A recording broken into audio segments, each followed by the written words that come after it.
Je me réjouis grandement d'ouvrir ce colloque dont à la fois les modalités d'organisation et les thématiques scientifiques reflètent une certaine idée de l'EHESS qui me convient parfaitement.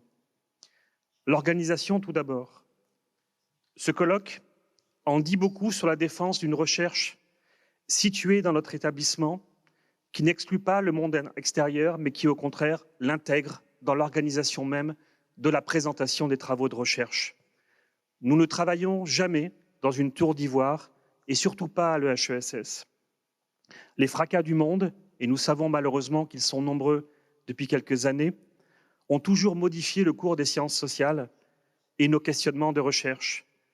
Y associer des actrices et des acteurs engagés sur les terrains que nous étudions ne me semble pas entrer en contradiction avec la nécessaire prise de distance méthodologique que nous défendons.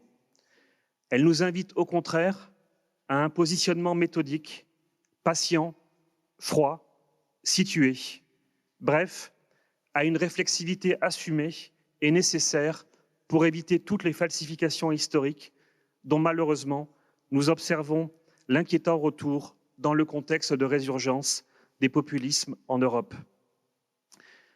La thématique ensuite. La violence et la guerre sont deux objets absolument fascinants, mais pas sans difficulté pour les sciences sociales.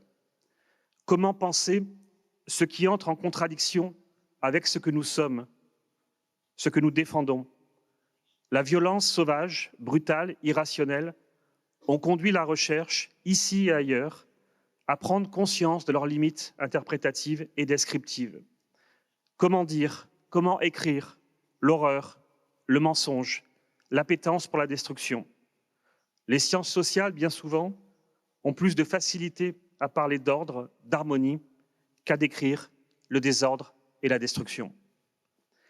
C'est dire toute l'importance des débats que vous organisez aujourd'hui, car les questions que vous allez aborder nous travaillent de l'intérieur, travaillent mon établissement de l'intérieur et nous obligent d'une certaine manière à prendre nos responsabilités critiques et professionnelles. Nous traversons une profonde remise en cause de la construction d'une construction d'une Union européenne pacifique. Et vous savez mieux que quiconque le poids de chacun de ces mots, Union, Europe, paix, et la charge historique qui les accompagne. Pour défendre cette européanisation pacifique, j'ai souhaité, comme président de l'EHESS, l'européanisation des laboratoires de recherche de mon établissement. Avec le soutien du ministère de l'Enseignement supérieur et de la Recherche, j'ai donc lancé un projet de laboratoire européen dont les deux premiers, à l'EHESS, sont sans surprise le CERSEC et le Centre Georg Simmel. L'un et l'autre vont mettre en place des collaborations avec l'Ukraine, l'Allemagne et la République tchèque. Autant de lieux qui gardent, comme vous le savez, la mémoire parfois très vive des impérialismes et des nationalismes européens du passé et de l'époque présente. Votre colloque, et je le dis très solennellement, participe donc à la réaffirmation de la force de l'intelligence collective face à la faiblesse intrinsèque de la violence et des égoïsmes nationaux.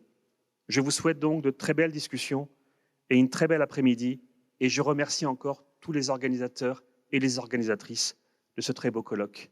Une très belle après-midi à vous.